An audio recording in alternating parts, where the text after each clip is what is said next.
Nos vamos a ir a los Estados Unidos, concretamente al estado de Nueva York, concretamente a la isla de Long Island, porque allí durante la Segunda Guerra Mundial se construyó una base militar que tenía el nombre en clave de Camp Hero, pero que en realidad su nombre oficial era el de Base Militar de Montauk, porque Montauk era la localidad más próxima a este complejo.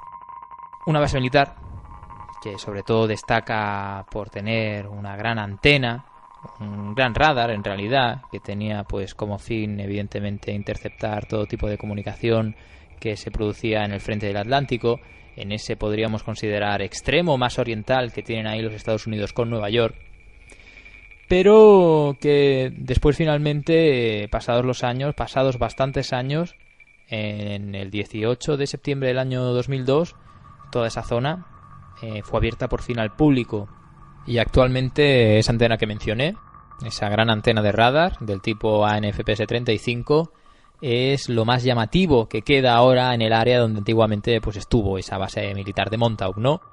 Y esta área pues actualmente consta en el registro nacional, figurando como un lugar histórico de los Estados Unidos. De hecho, en los próximos años pues hay planes para que haya un museo centrado evidentemente en la Segunda Guerra Mundial y en la historia de la Guerra Fría, porque a principios de la Guerra Fría esta instalación militar, que es lo que estamos viendo, también tuvo un papel importante. Pero esta es, digamos, la historia oficial, la historia que se cuenta acerca de esa base militar en Montauk, Long Island, Nueva York. Seguro que a alguien ya le suena esto de Montauk, y es que al parecer no solo existe esta historia oficial, existiría otra. Una historia de conspiración que se puso de moda en los años 80. Una historia que nos habla, atención aquí, ir apuntando, porque la verdad es que esto se podría considerar como una de las grandes zonas ventana del mundo.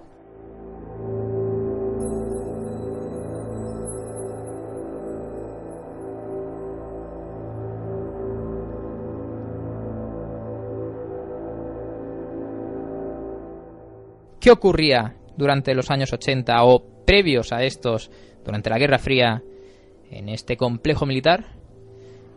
Viajes en el tiempo, teleportación, control mental, contacto con inteligencias alienígenas, materialización de objetos del vacío, como diríamos aquí, materialización de criaturas auténticamente demoníacas. También se dice, ojo aquí, por si esto ya no fuera suficiente, que este fue el lugar, la estación militar de Montauk, donde se filmó el falso aterrizaje en la Luna del año 69. O sea que ríete tú del Área 51, ¿no? Todo el mundo hablando del Área 51 y efectivamente, Área 51, pues también, a día de hoy, también se sigue produciendo ¿el qué? Pues que extrañas luces sobrevuelen el cielo de la zona del área militar de Montauk. Es como una especie de mezcla, ¿no?, entre Área 51 y Rancho Skinwalker. Por ejemplo. Pero quizás la historia del centro militar de Montauk es aún más extraña, más, me atrevería a decir, y con todas las de la ley, sin me apuras, más increíble. Porque, según esta conspiranoica historia, unos experimentos se celebraban en esta instalación, unos experimentos evidentemente ocultos a la opinión pública y seguramente también, según yo he podido indagar, ocultos al Congreso de los Estados Unidos. Unos experimentos que, como habéis visto, pues abarcan un montón de fenomenologías que solo es posible en alguna película de ciencia ficción. Pues no, aquí también ocurren. Y todos estos experimentos cesarían tras unos terribles altercados que ocurrirían en el año 1983, de los que os hablaré después. Pero hay quien apunta a que a día de hoy aún continúan produciéndose esa serie de investigaciones a varios metros por debajo del suelo, en un complejo subterráneo que habría bajo los cimientos de lo que fue la base militar de Montauk. Un complejo subterráneo oculto, evidentemente, a la opinión pública. Os voy a hablar, en esta ocasión, del proyecto Montauk.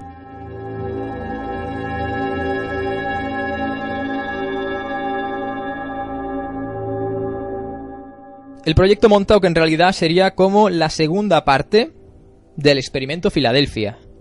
Seguro que muchos y muchas recordaréis en qué consistió el famoso experimento Filadelfia. Un experimento además del que, si no recuerdo mal, hablamos hace ya bastantes años. Por ejemplo, pero a modo de resumen, decir que consistió en un experimento por parte del ejército de los Estados Unidos, por el Departamento de Defensa, concretamente en el año 1943, que pretendía intentar dar con algún tipo de tecnología capaz de ocultar los barcos americanos a los radares nazis, es decir, una invisibilidad al radar, una invisibilidad que se pretendía conseguir con la alteración de campos electromagnéticos. Nada que ver con lo que muchas veces corrió por ahí, circulando por internet, en webs conspiranoicas y demás, de que era hacer invisibles realmente, físicamente a los barcos.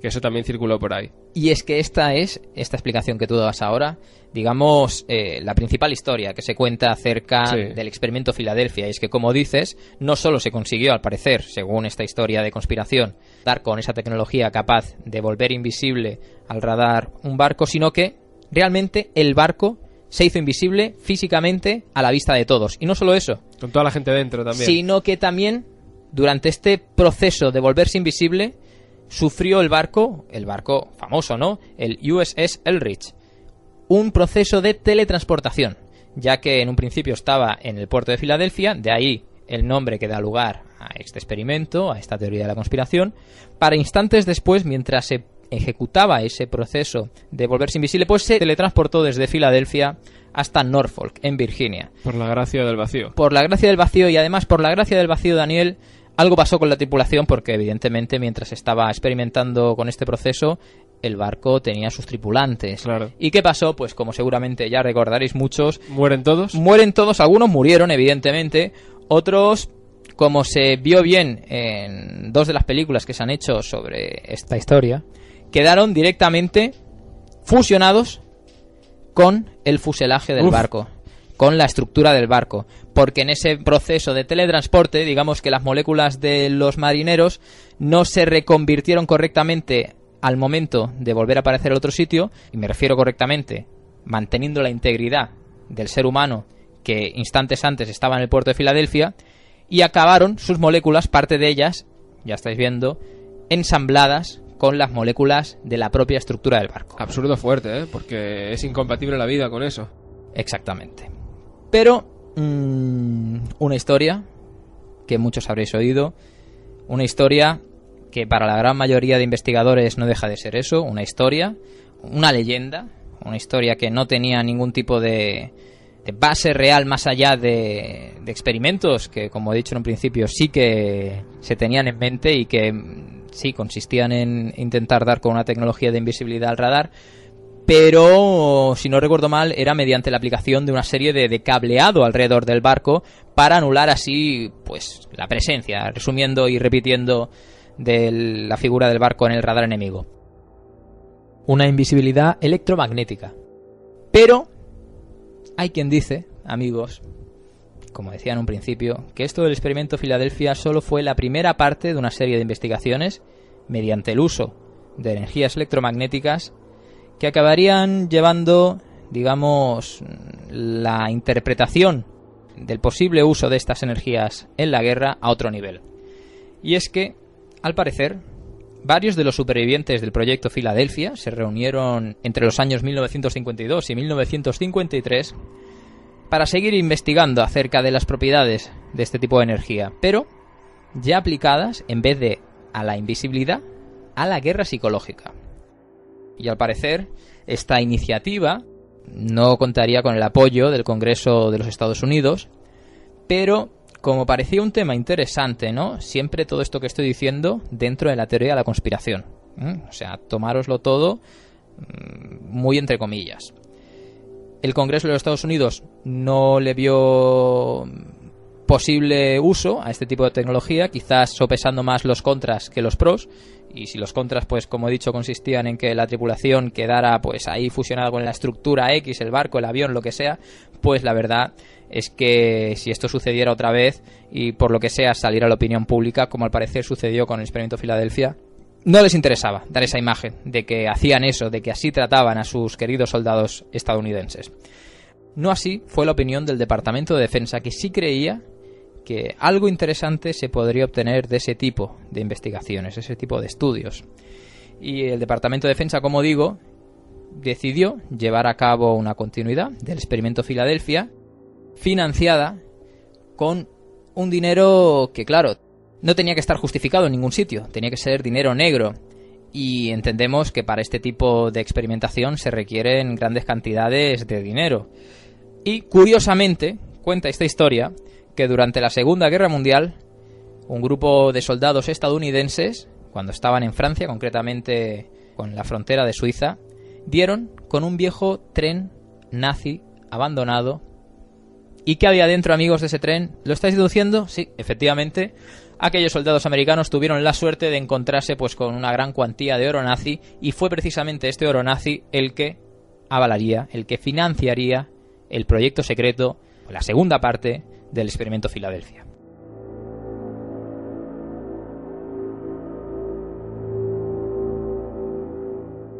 Y evidentemente aquellos soldados estadounidenses que descubrieron el tren, que descubrieron aquel oro que no debía figurar en ningún registro, fueron pues asesinados para así mantener el secreto de que había habido un oro recuperado, un oro manchado de sangre, pero en manos estadounidenses ahora.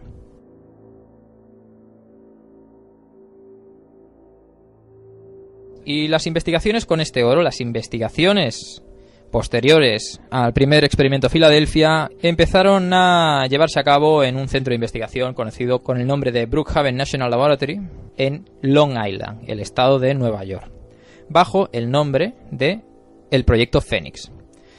Pero al parecer las instalaciones del Brookhaven National Laboratory no tenían una cosa que era fundamental para experimentar con este tipo de energía, la energía electromagnética.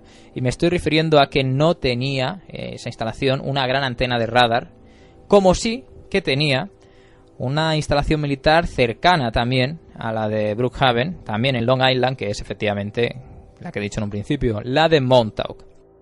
Así, a principios de los años 60, la Fuerza Aérea de los Estados Unidos tenía esta base, pero ya fuera de servicio, y decidieron aquellos investigadores Black Ops que ese era el mejor sitio para llevar a cabo, para continuar aquellos misteriosos experimentos, si es que en algún momento llegaron a ser tales.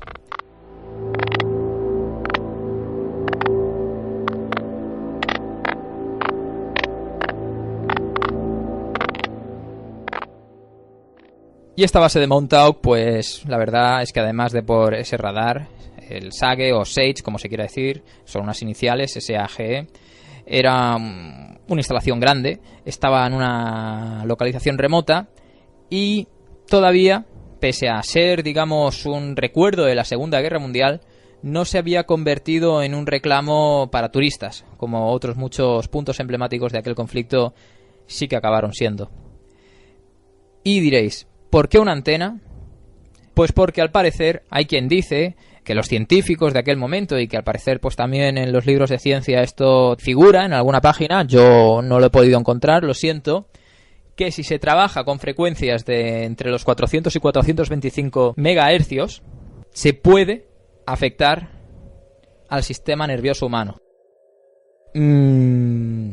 Hay quien dice que esto es así, yo como digo no lo he sabido encontrar, o seguro que afecta, pero no del modo que parece indicar todo este proceso de experimentación clandestina. Y ya tenemos el radar, ya tenemos el porqué de ese radar, y ahora parece ser que no consistía, como digo, el tema en hacer invisibles las cosas, sino en interferir en las mentes de los demás. Fuera como fuera, el caso es que la base militar de Montauk realmente, habiendo acabado la Segunda Guerra Mundial, se mantuvo operativa hasta el año 1981, hasta pocos años de finalizar la Guerra Fría.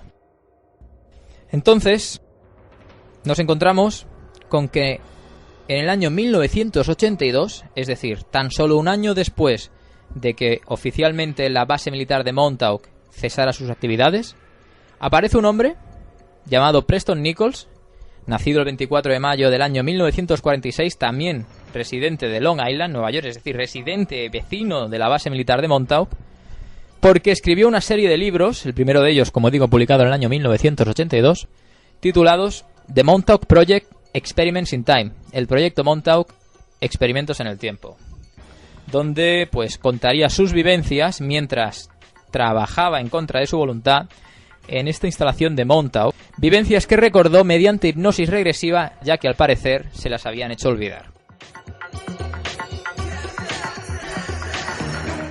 Según se cuenta en sus obras, según cuenta el propio Preston Nichols, al parecer, en el año 1970, en esa instalación de Montauk, empezaron una serie de experimentos con chicos jóvenes que tenían pues cierta sensitividad psíquica. En todo momento, por cierto, estamos hablando de chicos secuestrados. Chicos a los que sentaban en una silla especial, que bueno, recibiría el nombre de la Montauk Chair, de la silla Montauk, la cual estaba construida de tal manera que avivaba, potenciaba las habilidades psíquicas de los sujetos, de los niños que se sentaban en esta, mediante la aplicación de unas ondas de energía electromagnética que permitía a los científicos controlar la actividad cerebral de los chicos, de los sujetos. Y durante estos experimentos se les decía a los chicos, por ejemplo, que se concentrasen en visualizar intensamente un objeto en concreto. Tan fuertemente se concentraban que al parecer llegaba un punto en el que realmente ese objeto finalmente ganaba corporeidad y se manifestaba en la sala.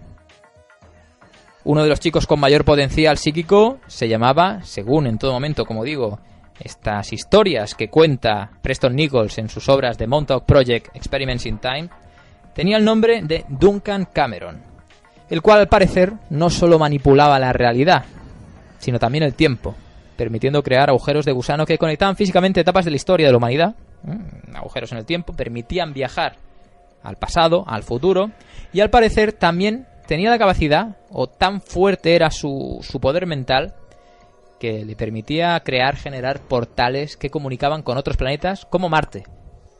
O sea, ya estamos viendo aquí una historia de gran nivel. La verdad es que es un argumento bueno para un libro de ciencia ficción, como recordemos, así es el caso. O para un congreso de exopolítica. Por ejemplo. Y en las páginas del libro, digamos que hay un punto álgido en toda esta historia de estas operaciones encubiertas con chicos que tienen facultades psíquicas extraordinarias, que ocurriría en agosto del año 1983, en el que este chico, este sujeto, Duncan Cameron, crearía una disrupción espaciotemporal brutal y además, como al parecer había ya muchos de los propios científicos del proyecto que estaban viendo cómo aquello se les iba de las manos, como si ya con el tiempo se empezaran a plantear si realmente era ético lo que estaban haciendo con esos pobres chicos secuestrados, que decidieron ponerle fin al asunto y utilizar las capacidades de Duncan Cameron, que ya habíamos visto que era un chaval capaz de crear objetos del vacío. Prodigio. Objetos solo con pensarlos. Y le dijeron que creara una criatura que pusiera fin a todo. Que creara un monstruo, algo parecido a un yeti, porque, según cuenta la historia, en el agosto del año 1983, por cierto, solo habría pasado un año desde que se publicó ese primer volumen de la serie de los Project Montauk Experiments in Time, en un punto de aquella instalación subterránea, de repente se materializó una gran criatura, peluda, hambrienta, que iba destrozando y matando a cualquier persona que le salía a su paso, y todo esto con el fin de clausurar, cerrar, destruir todo aquel proyecto inhumano. Evidentemente, el que no haya ninguna noticia de esto tiene que ver precisamente con ese poder, ¿no?, en la sombra que lo oculta todo y borra todo rastro, ¿no? Bueno, al parecer muchos de los científicos, según cuenta Preston Nichols, fueron obligados a firmar juramentos de secreto y aparte de los sujetos de experimentación, los que no murieron, entiendo, como es el caso de Preston Nichols, sufrieron procesos de borrado de memoria. Pero con el tiempo, Preston Nichols recuperó todos esos recuerdos que nos hablan de esta historia propia de un libro de ciencia ficción, pero así son los datos y así es principalmente a grandes rasgos la definición del proyecto Montauk. ¿De acuerdo? Pero bueno, el propio Preston Nichols, después de afirmar todo este episodio de agosto de 1983 con esos portales dimensionales chungos y ese monstruo que apareció y acabó con todo, que no fue el fin del proyecto Montauk. De hecho, se llega a afirmar que esos experimentos continúan a día de hoy, que el gobierno sigue siendo el propietario de esas tierras, concretamente de ese complejo subterráneo oculto a la vista de cualquiera, y que hay veces en las que se ve a militares patrullando la zona. ¿Por qué? Bueno, quizás es porque todavía tenga actividad militar no reconocida. Y sobre todo hay que tener en cuenta ese tipo de actividad aérea anómala que se sigue produciendo, se sabe a día de hoy, de esos extraños ovnis que sobrevuelan el área de la instalación militar. Además, para intentar añadir peso a la hipótesis de que el complejo militar de Montauk todavía seguiría activo, y seguiría activo desde ese punto de vista en el que hay unos chicos ahí que tienen facultades mentales capaces de alterar la materia y el tiempo, pues se esgrime la posibilidad de que un famoso accidente aéreo que ocurrió allí en Long Island, a escasos kilómetros de la base militar, el del vuelo TWA-800 en el año 1996, es decir, ya 15 años después de haberse clausurado la instalación como complejo militar, pues tendría en realidad no un origen mecánico de descuido del piloto, sino un origen de que había un chaval allí que se descontroló en sus poderes, allí me refiero a Montauk, e hizo que este avión desgraciadamente colisionase.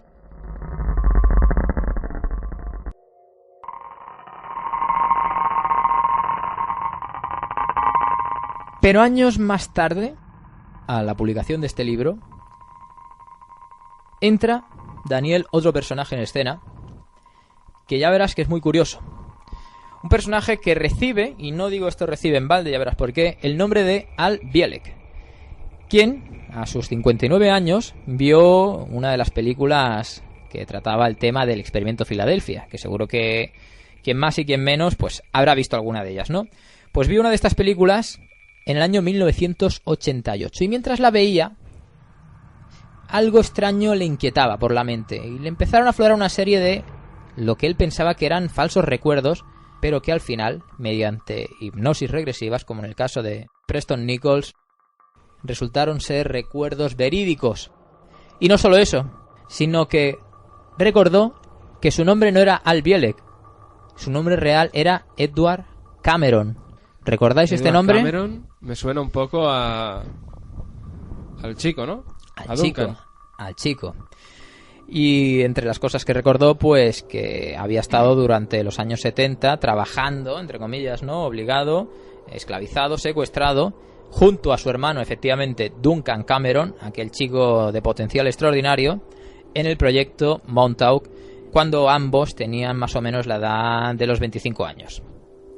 Años más tarde, concretamente en el año 1990, Al Bielek, pero que como ya he dicho en realidad su nombre es Edward Cameron, dio una conferencia en el MUFON donde explicó todo. ¿Y qué explicó exactamente?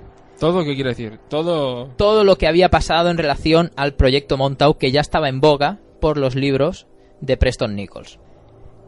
¿Qué explicó en esta conferencia del MUFON Al Bielek? Pues que, como he dicho en un principio, todo lo relacionado con el proyecto Montauk tenía su origen en aquel infame experimento Filadelfia. Experimento Filadelfia, recordemos, año 1943, que había estado ideado por el propio Nikola Tesla. Nikola Tesla había muerto varios años atrás, pero seguía vivo. ¿Por qué? Porque había fingido su propia muerte. ¿Qué me dices? Gracias ¿Sí? a unos sobrecitos que le pasaron a cambio de fingir su muerte y seguir trabajando de manera clandestina para el gobierno de los Estados Unidos.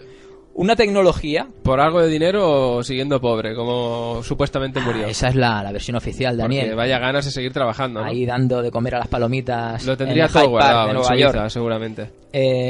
No lo creo, pero la historia cuenta esto, que siguió vivo y siguió colaborando para los fines malignos del ejército de los Estados Unidos desde el punto de vista de dar con una tecnología... Tesla, precisamente, con lo buena gente que era. Da igual, hacer invisibles a los barcos americanos durante la Segunda Guerra Mundial, a los radares nazis.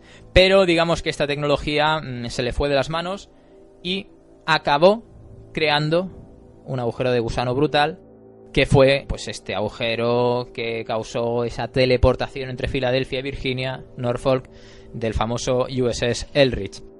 En fin, en un momento dado, amigos, que es lo que hemos explicado en el caso anterior de Preston Nichols, ¿recordáis que dije que además de crear al monstruo, Duncan Cameron también creó un portal dimensional brutal en agosto del año 1983 que entre esto y el monstruo pues acabó por destruir gran parte del complejo y así pues ocultar lo que había sucedido allí y acabar con los experimentos del proyecto Montauk?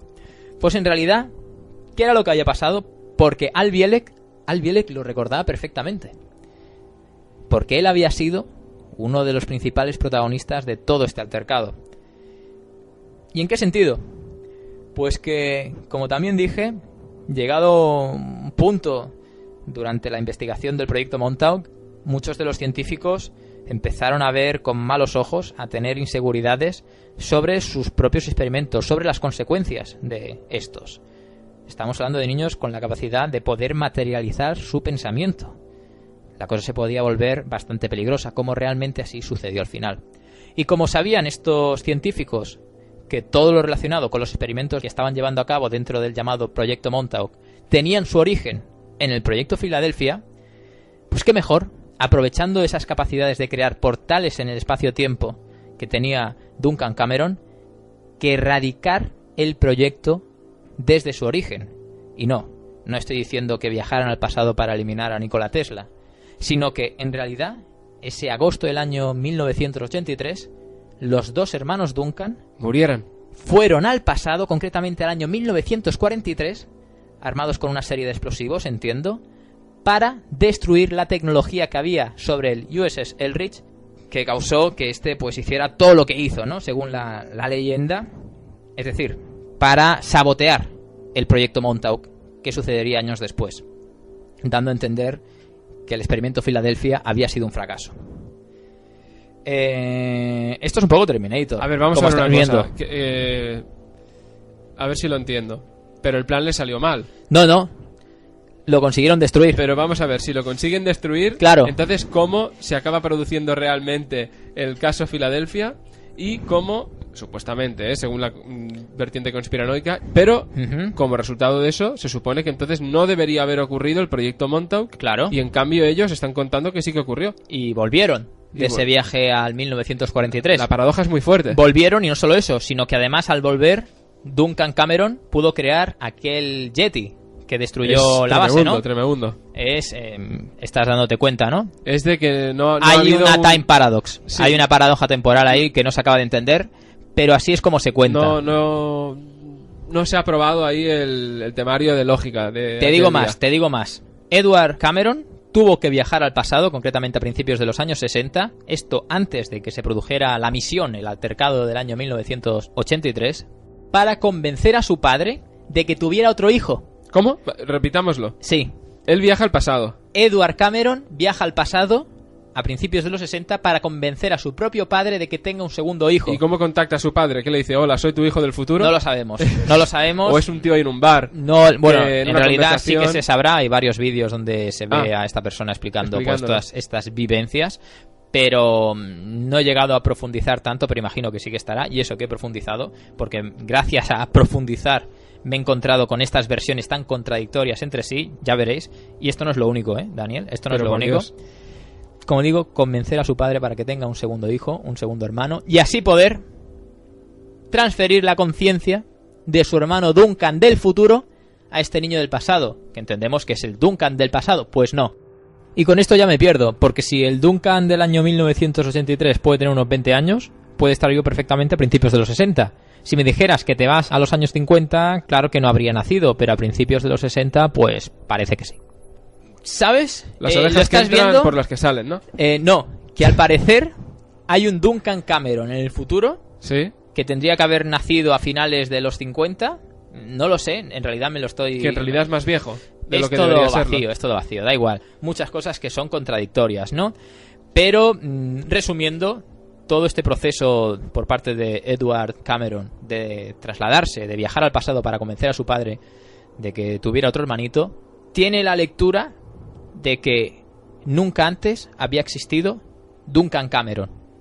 Pero hay un Duncan Cameron que causa todo lo que causa en el año 1983. ¿Cómo es posible, si no ha existido antes, que se tenga que crear regresando al pasado? En fin, hay quien puede justificarlo con teorías que se ven en películas de ciencia ficción como Terminator. Yo son cosas que todavía no termino de comprender. Mi lógica no puede, pues, racionalizarlas. Me pierdo, pero así son las cosas. Y a todo este proceso de reencarnamiento no, sino de transferencia de una consciencia del futuro al pasado, Edward Cameron lo denomina como el alma que entra.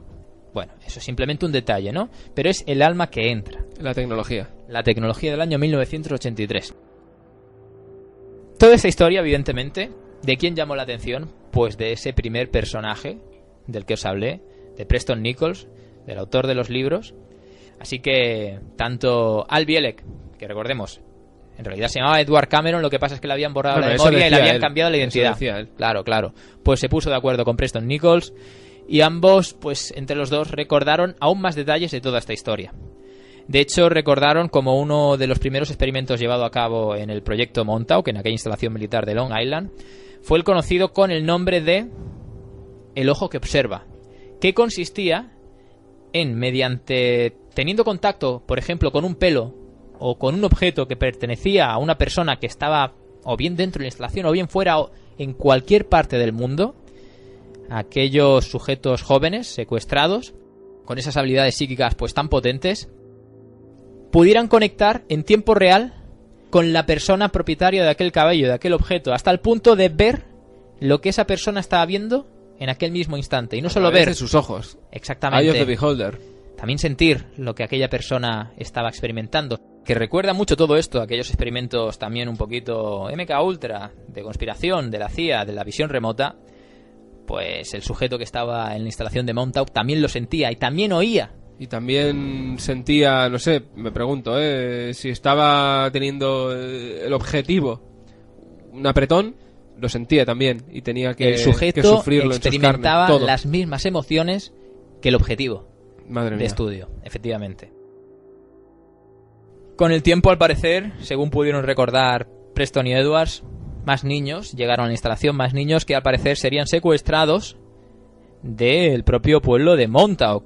Y es que, pues, según varios testimonios que aparecieron años después, varios testimonios de hombres que durante la década de los 70 habían sido chicos en Montauk, pues, al igual que en Preston Nichols, al igual que en Al Bielek, les empezaron a aflorar recuerdos de que algunos días, algunas noches, fueron secuestrados de sus casas para ir a esa antigua base militar a hacer según qué cosas que no acaban de recordar muy bien, pero que seguramente tenían que ver con esos experimentos clandestinos. Y a todos estos niños se les conoció con el nombre de los Montauk Boys, los chicos de Montauk.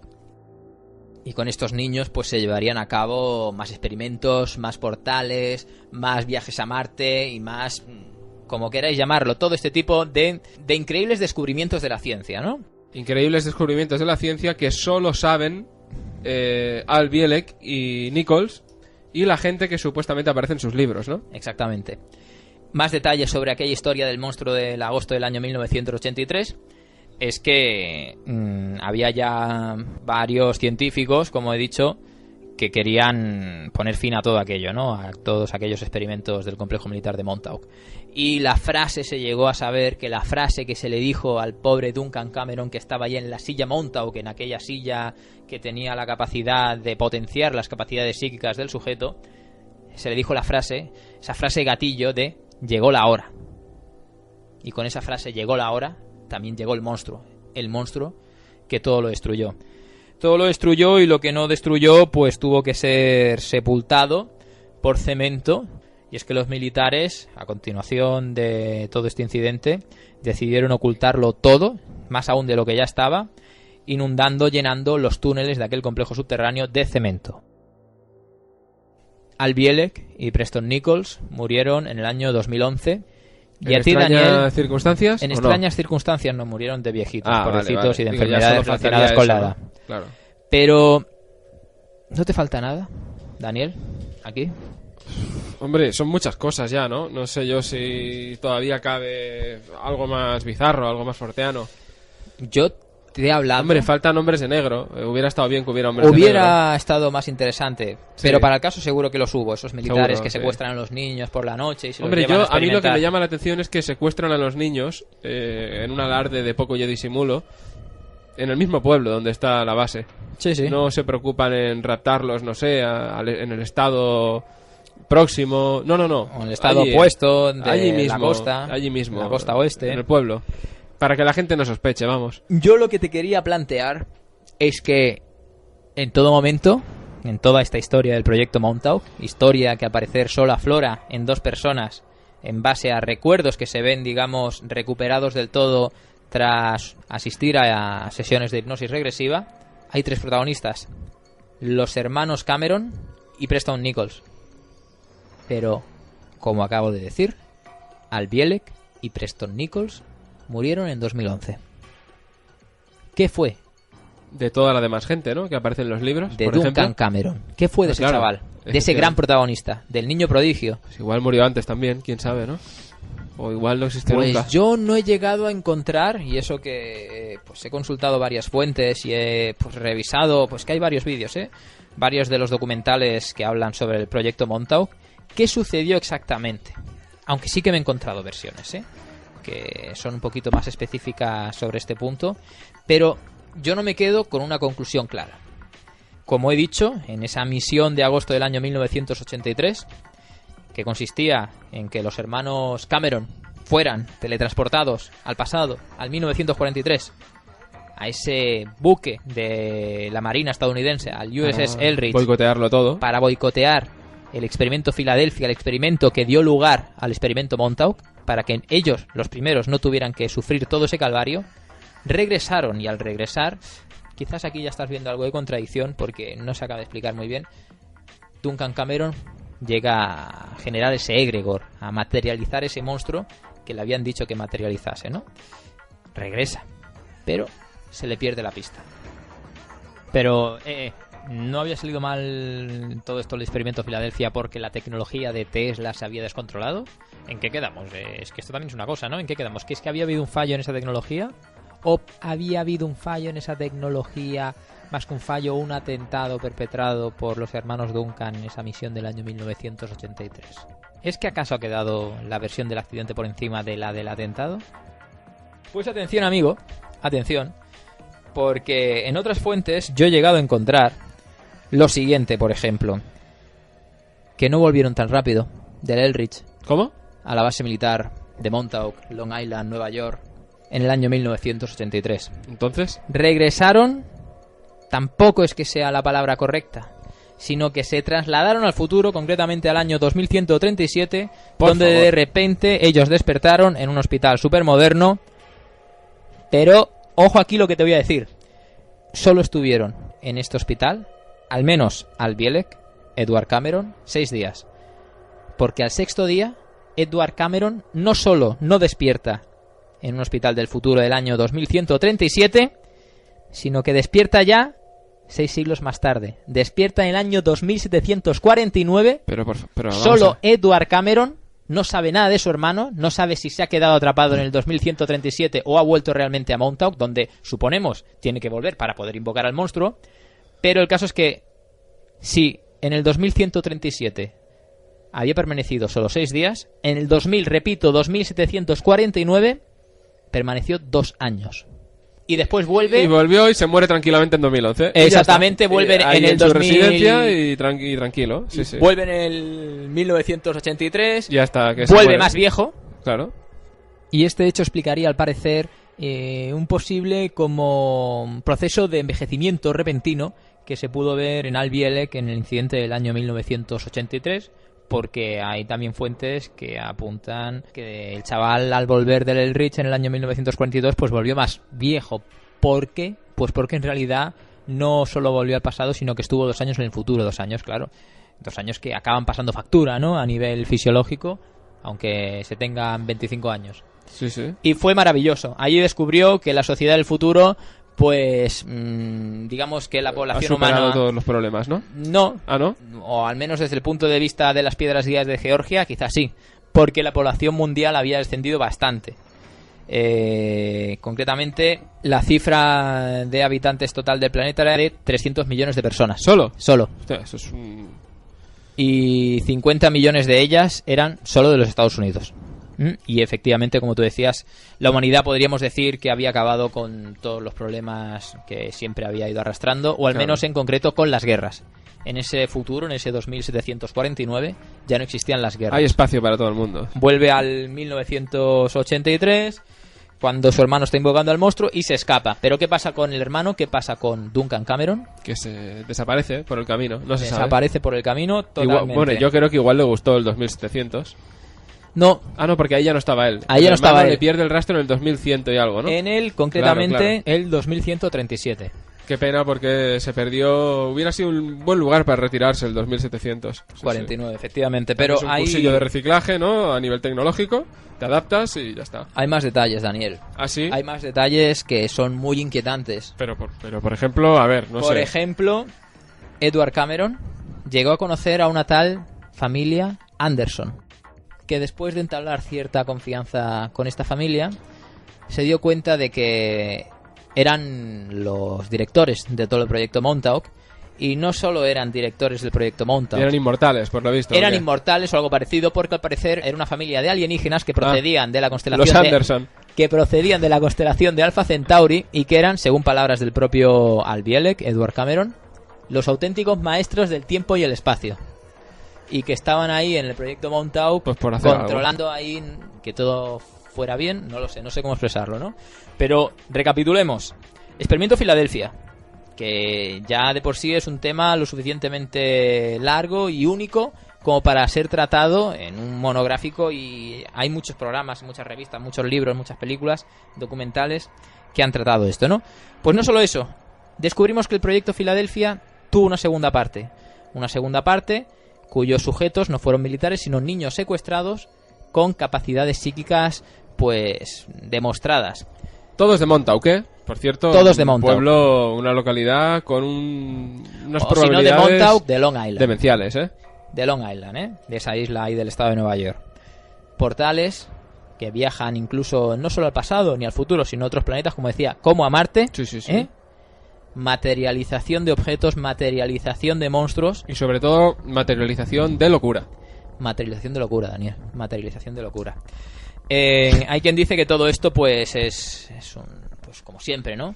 Son esos casos reales de esas personas que han vivido lo imposible y que han tenido la desgracia de tener que olvidarlo, Claro, y que en contra de su voluntad. Y que nunca les podemos creer. Claro. Nunca les podremos creer, o que sí les tenemos que creer porque son La los verdad. únicos testimonios acerca de todo esto, y que por lo tanto, como han sufrido tanto, o al menos como dicen haber sufrido tanto, solo pueden estar diciendo la verdad. Aunque, a ver, Hombre, hicieron sus conferencias por ahí, se Exactamente. ganaban su dinerito, Exactamente. sus libros, ¿eh? sus libros, sus reportajes, por Claro. ejemplo, grabaron un documental que recibió el premio Philip K. Dick, no me acuerdo en qué año, pero Está ganó bien el que premio. te den un premio de de uno de los grandes autores de ciencia ficción. Sí, es sí. como que el que te está dando el premio ya te está diciendo esto está muy bien, pero bueno, no te voy a dar el premio Carl Sagan, por ejemplo. El Pulitzer. Exacto. No, te doy el de mejor obra de ciencia ficción. Efectivamente. En fin, pensemos unos detalles. ¿Quién puede creer que todo esto es cierto? ¿Quién puede creer, por ejemplo, que se haya construido en ese complejo subterráneo, como hay algunas fuentes que también lo apuntan, un acelerador de partículas? O sin ir más lejos, ¿Para qué? ¿cómo se puede justificar que allí exista pues ese complejo subterráneo?